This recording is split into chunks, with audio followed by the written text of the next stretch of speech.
Hello dear, please subscribe my channel Hater Ali Official। अच्छाधारी नागिन का रहस्य, शाही महल की कहानी। एक समय की बात है, श्रीनगर के पहाड़ों की ऊंचाई पर एक शानदार महल था जहां राजा विराज और उनका परिवार रहते थे। महल अपनी सुंदरता के लिए प्रसिद्ध था, लेकिन इसमें एक छुपा हुआ रहस्य था जिसे केवल कुछ ही लोग जानते थे। अच्छाधारी नागिन एक सांप रूपी महिला जो महल में एक जादुई दर्पण से बंधी हुई थी। उसकी शक्ति से लोग डरते थे और शाही परिवार ने उसे छिपा रखा था ताकि महल को उसके श्राप से बचाया जा सके। प्रिंस आर्यन की जिज्ञासा। राजा विराज का पुत्र प्रिंस आर्यन बाकी परिवार से अलग था। वह जिज्ञासु और साहसी था, हमेशा जीवन के रहस्यों का जवाब खोजता रहता था। अच्छाधारी नागिन की कहानियां उसे बहुत आकर्षित करती थीं और वह ये सत्य जानने के लिए परेशान था। एक रात महल के सुरक्षा गार्डों की चेतावनियों के बावजूद आर्यन महल के प्रतिबंधित हिस्सों में जाकर उस दर्पण को ढूंढने निकला। नागिन से मुठभेड़। आर्यन ने गुप्त कमरे में पहुंचकर चमकते हुए दर्पण को देखा। जैसे ही उसने उसकी सतह को छुआ, एक रूप उभरा, एक महिला जिसकी आंखें आग जैसी चमकती थीं और शरीर जो इंसान और सांप के बीच बदलता था।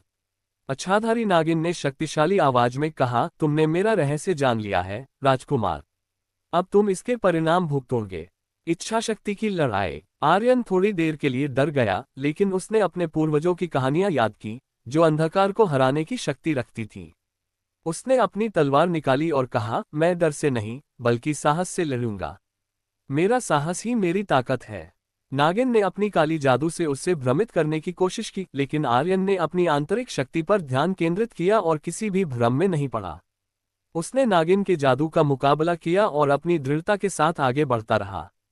नागिन की हार। आखिरकार आर्यन ने महसूस किया कि नागिन की असली शक्ति उसके डर में छिपी हुई थी। उसने अपने संकोच और डर को पार किया और दर्पण को तोड़ दिया, जिससे नागिन का श्राप समाप्त हो गया।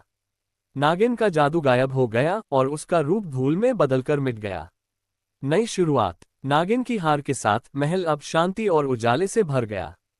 शाही परिवार को उसके श्राप से मुक्ति मिल गई और आर्यन न केवल महल को मुक्त करके लौटा बल्कि उसने डर को हराने की शक्ति भी सीखी। ये कहानी हमें ये सिखाती है कि आंतरिक शक्ति और साहस किसी भी बाहरी शक्ति से कहीं अधिक प्रभावशाली होते हैं।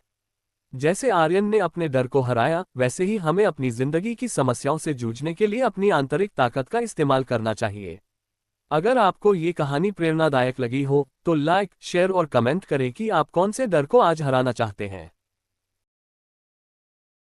Hello dear, please subscribe my channel Hater Ali Official।